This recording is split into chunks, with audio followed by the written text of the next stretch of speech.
Dios bendiga. Hoy vamos a estar hablando acerca de las enseñanzas de la generosidad, cómo debemos de ser generosos y practicar la generosidad como una obra de enseñanzas que atribuyes a los donativos de ayudas común colectiva a las demás personas, como los apóstoles lo practicaban. Esto es la generosidad, esto debe ser un principio primordial dentro de la comunidad y dentro de la iglesia. ¿Por qué? Porque es algo social.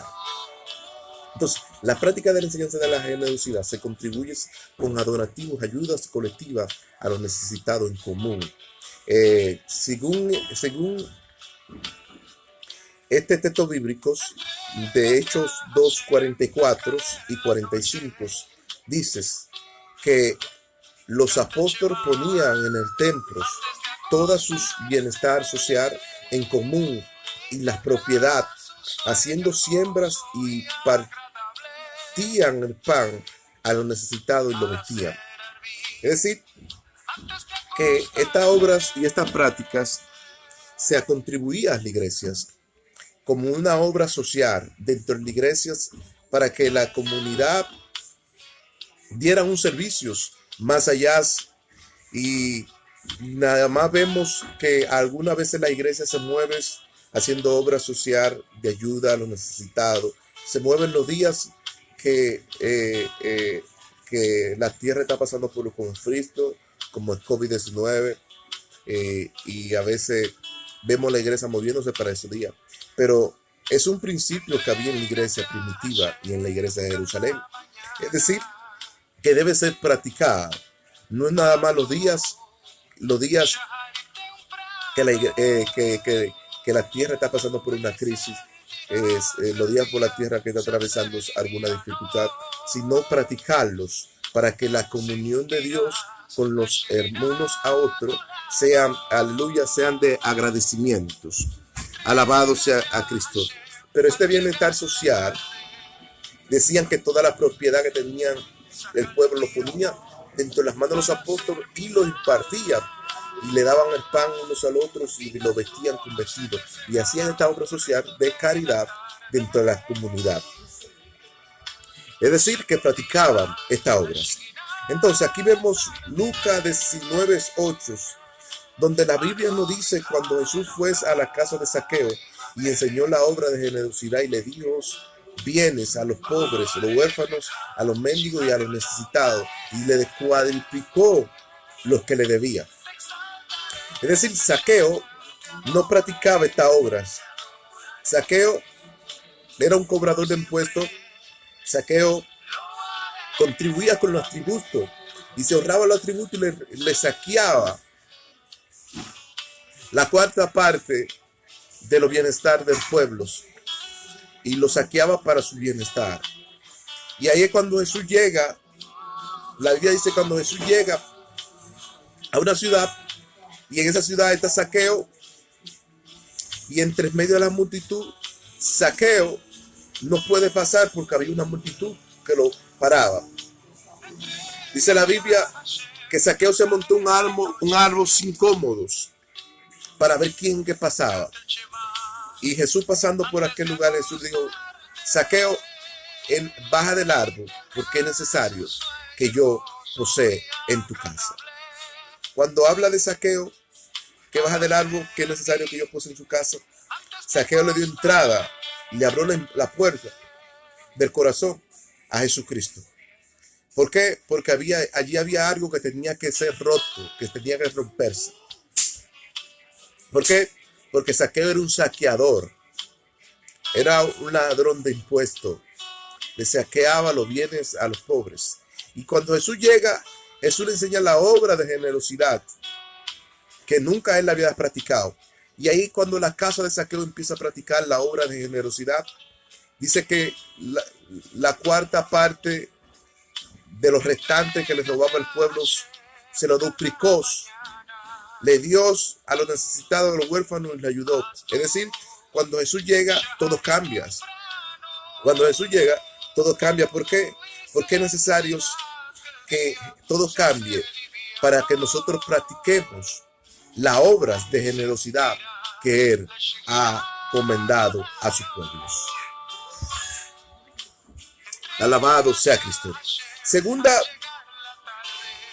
de Corintios 9:5 dice: le exhortos a los hermanos que nos fueras a vosotros primeramente, antes no tener la generosidad primero en lista de generosidad y no como de exigencias propias. Aquí vemos otro principio que Jesús le exhorta a los hermanos, que den con generosidad, no como de exigencias propias. Porque cuando tú das con generosidad, no da de lo que te sale del corazón, da según la exigencia propia que Dios te ha comendado en tu corazón. Porque la generosidad te juega un papel, y es que la generosidad ayuda a la otra persona. Cuando tú das con generosidad, no con exigencia propia, tú ayudas a la persona a que las personas se comen pan en su casa tranquilamente, a que las personas vivan una vida piadosamente en Jesucristo tranquilamente.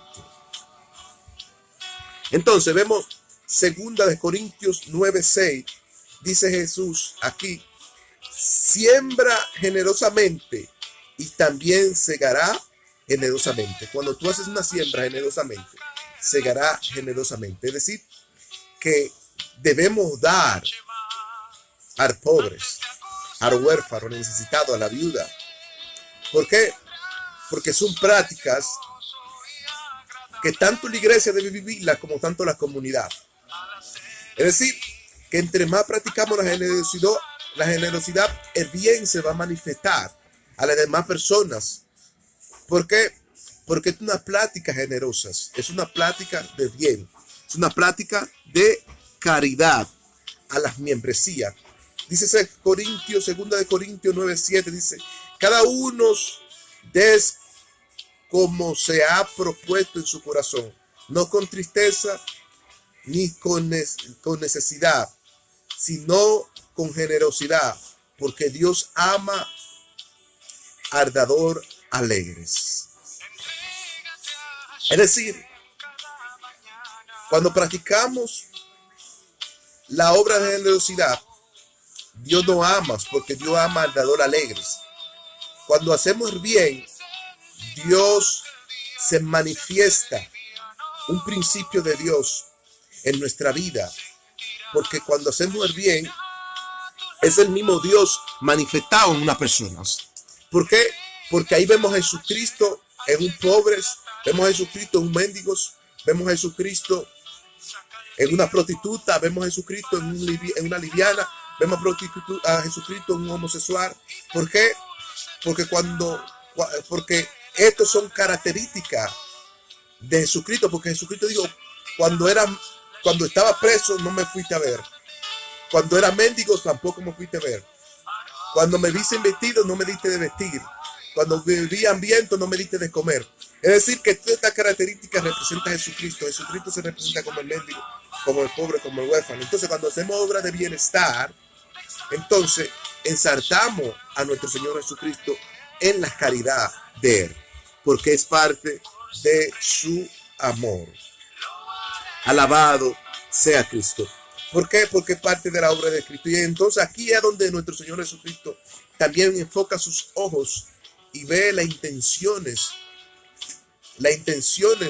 de aquellos ricos que echaban en el cofre de las ofrendas, echaban montones de dineros. Y Cristo ve la intención del corazón de unas viudas que nada más echa dos ofrendas, dos brancas. Y Cristo, observando sus ojos hacia los ricos que echaban montones, le dijo: ustedes echan de los que les sobran, pero esta viuda ha echado generosamente estas 2 dracmas, que es todo lo único que ella tiene. Ella ha echado todo lo único que ella tiene.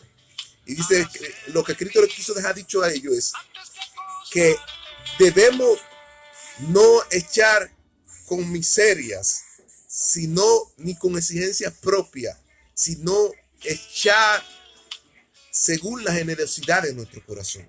Esta mujer echó las dos dramas, las dos únicas dramas que tenía, todo lo que tenía, se despojó.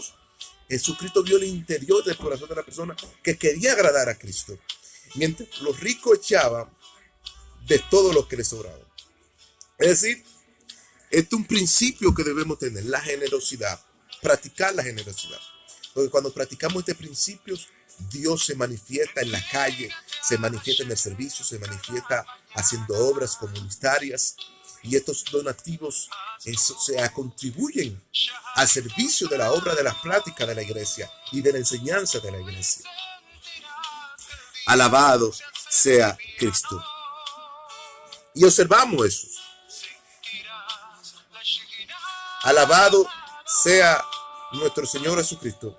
Entonces, eso nos habla de que debemos practicar con justicias, con equidad, con amor, con dignidad, con sinceridad, con disponibilidad, actitud, respeto, amabilidad, cariños y gratitud, agradecimiento y armonía entre los hermanos.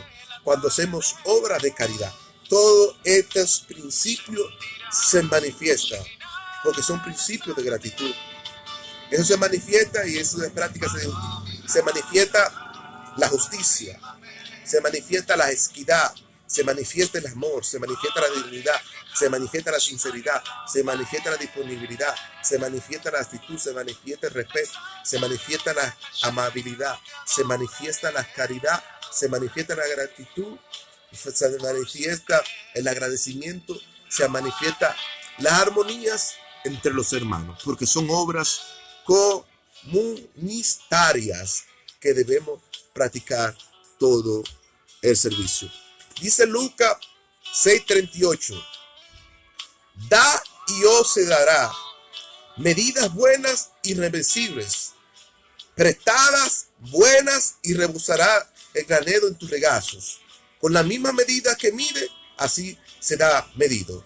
Es decir, cuando practicamos con esta misma medida, se manifiesta Dios a nosotros mismos con esa misma obra que hacemos de caridad.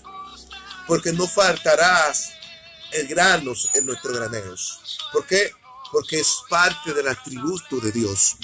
No falta el grano en nuestros graneros porque es parte del atributo de Dios. Con la misma medida que os dará, así te darás una medida irreversible, apretada y buenas. Y con la misma vara que mida, así serán medidos. Es decir, que con esa misma justicia que nosotros hacemos la obra de hospitalidad y caridad a la comunidad, así se manifiesta nuestro Señor Jesucristo en cada uno de nosotros. ¿Por qué? Porque es parte de la obra de la caridad, del servicio. Entonces dice Proverbios 11:25, el arma que sembrares generosamente prosperarás, y el que saciares al necesitado, él será saciado. Es decir, con la misma medida que medimos, seremos medidos. Como en las mismas justicias que juzgamos, seremos juzgados. Con el bien de bienestar que tú haces la obra de caridad, también se te da revolcado para atrás en bienestar a ti, a tu servicio, a tu prosperidad y a la obra de hospitalidad que hace con los hermanos. Es decir, que esta obra de generosidad es un atributo y es unas prácticas que contribuyen donativos de ayuda colectiva a los necesitados en común, porque los apóstoles lo tenían como una obra común entre la comunidad y ponían todo el servicio de los apóstoles, ponían todo el servicio de los apóstoles, la propiedad, la común, el pan, y eran repartidos según el bienestar de ellos. La paz y la misericordia de Dios sea contigo y Dios la bendiga una vez más.